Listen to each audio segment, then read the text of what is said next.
আমরা ভাবছি এ পাড়ার বয়স্ক মানুষদের একটু সাহায্য করব। আমার ঘর বাড়ি এত নোংরা হয়ে গেছে, হারানকে আসতে বললাম কতদিন ধরে, আর এলোই না। আচ্ছা, আমি নাট বল্টুকে পাঠিয়ে দিচ্ছি। কি দাদু, কি হয়েছে? আরে আমার জানলার শাসিগুলো একটু পরিষ্কার করে দে তো। এই তো মাসি কিরকম ওদের প্রশংসায় পঞ্চমুখ, আর আমাদের অপমান করলো ওদের সামনে।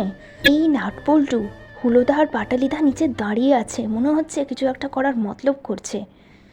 এই দিলাম পল্টু, তোরা কাজ করতে এসে আমার কাজ আরো বাড়িয়ে দিলি, বেরো তো এখান থেকে। মজা দেখাচ্ছি।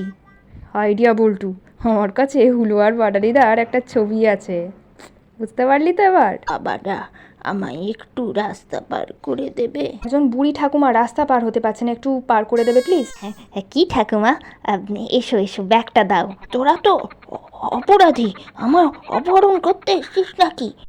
এগুলো আবার কোথা থেকে এলো?